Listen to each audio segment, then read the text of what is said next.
Sí, en ambos casos hubo reacción de pobladores en Quechultenango y de locatarios del mercado central en Acapulco.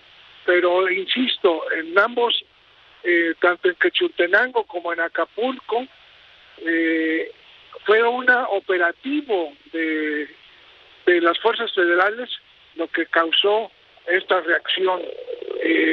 A Quechultenango desde 2008 no iban las fuerzas federales en una acción como la que desplegaron la semana pasada. Es más de 12 años que no iban a ese lugar que se conoce como el Bastión de los Ardillos, y en el caso de Acapulco también fueron en una operación para detener, eso dijo el mando militar que iba encabezando este despliegue, iban a detener al responsable de las extorsiones en el mercado central, lo que motivó que el viernes, durante más de 2 horas, 5 de las principales calles del centro de Acapulco fueron bloqueadas por grupos de comerciantes del principal mercado de Acapulco, incluida la avenida costera que fue bloqueada. Son respuestas a acciones de las fuerzas federales. Es lo que, digamos, lo que distingue la situación actual de otros momentos en Acapulco. Lo mismo puede decirse de las casetas. El enfrentamiento en las casetas con los normalistas de Ayotzinapa se derivó también de una intervención del gobierno federal que por primera vez en 7 años desalojó o impidió que normalistas de Ayotzinapa tomaran una caseta de la autopista del Sol. Hay rutas, es decir, los Krause, Ciro, todos los que mencionaste, tú, seguro yo, y muchísimos otros periodistas que los hay por centenares en el país, pues tienen distintos tabuladores según lo valoren las empresas para las que trabajan. No todos son iguales. Esa igualdad demagógica de querer que todos, como dijo una diputada, deben ganar, dijo ella, 6,000 pesos, pues no aplica en lo que es, digamos, el universo laboral. Pero esto se ve en absolutamente todas las profesiones. No podía ser el mismo ingreso el de el arquitecto Pedro Ramírez Vázquez haciendo un proyecto particular para particulares, para un banco, para, no sé, una cosa que no fuera de gobierno. No es lo mismo que lo hiciera el arquitecto Pedro Ramírez Vázquez a que lo hiciera pues un recién egresado de la escuela o la facultad de arquitectura. Esto es elemental. Y el presidente insiste en esto que ya es un chiste de mal gusto, en que le está pidiendo a Loret de Mola que le permita dar a conocer lo que ya él balconeó, y hoy mismo se contradice porque dice, yo tengo la información, pero si la hago pública se molesta o me lo prohíbe. Lo que va a hacer la Fiscalía es comenzar a requerir información, pues de entrada a Petróleos Mexicanos, ¿no? Para corroborar el nexo que tiene dicha empresa con esta otra compañía, Baker Hughes.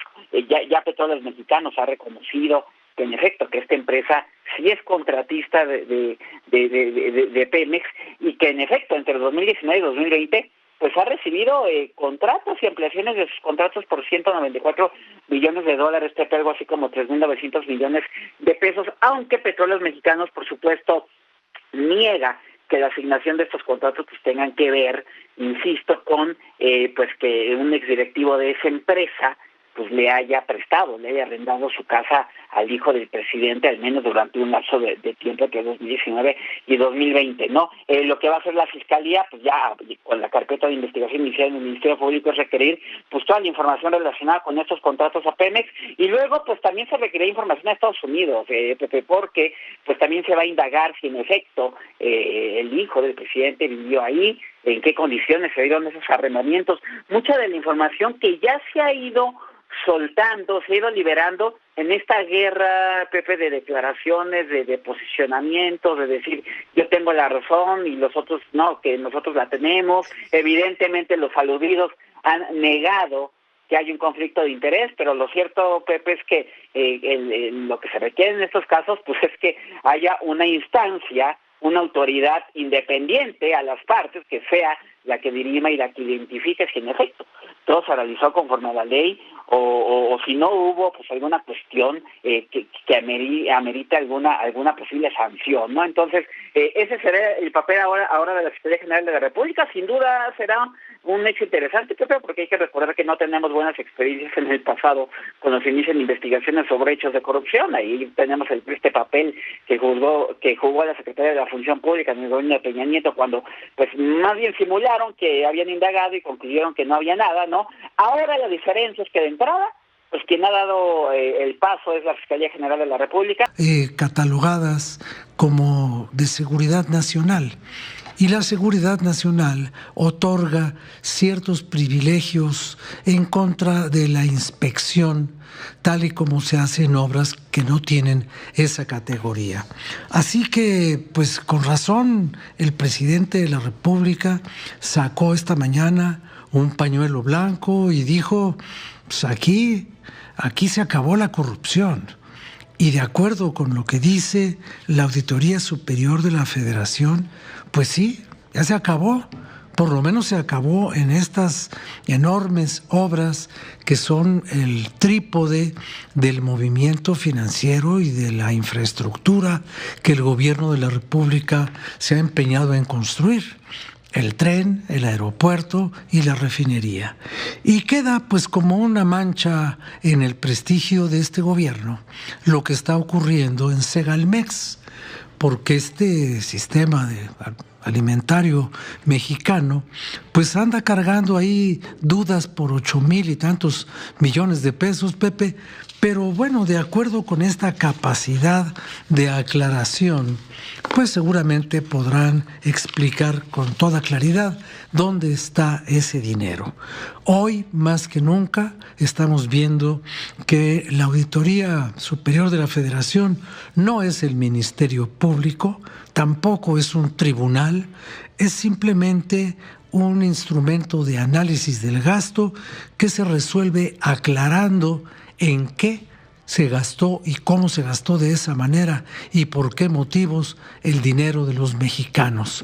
Y bueno, nunca habíamos visto tanto cuidado y tanta pulcritud en el gasto millonario del dinero de los mexicanos. Alabado sea pues, mi querido Pepe. El INE es el que está violando la ley o no la está aplicando adecuadamente. Y lo que sucede, lo acaba de decir Lorenzo Córdoba, lo han dicho decir, es que no la conocen la ley, tienen ustedes que leerla, tienen que conocerla y por supuesto respetarla. Entonces, primera cosa, no conocen la ley los de Morena. Segundo, que hay una contradicción derivado de lo anterior, de que ellos hicieron la ley. Morena cree que las leyes las hace el INE y entonces de pronto dicen, oye, esa ley es muy injusta, INE, no la apliques. Como si el INE, en primer lugar, hubiera hecho la ley y segundo, la pudiera cambiar arbitrariamente de un día para otro. Y obviamente entonces los consejeros vuelven a decir, a ver, perdón, las leyes las hicieron ustedes. Segundo, nosotros no las podemos cambiar. Y tercero, ustedes tampoco la pueden pasar por alto, aunque no les guste, porque ese es el tercer punto. Independientemente de toda esta confusión que tiene la gente de Morena sobre las leyes electorales y sobre quién las hace, no las respetan, simplemente no las respetan. Han salido en el Twitter, Pepe, tal vez habrás visto, una cantidad de anuncios con López Obrador diciendo que vayan a la consulta, y ahí la pregunta es de dónde salió ese dinero. La ley prohíbe que esos anuncios, que esas escaparates, etcétera, sean pagados con dinero público o de los partidos. Ahí se tendría que investigar. Pero yo me imagino que es Morena quien está pagando eso y no le importa en absoluto violar la ley, como lo vimos también constantemente con López Obrador o Claudia Sheinbaum. Entonces, esos tres elementos desde luego generan este permanente debate entre los consejeros del INE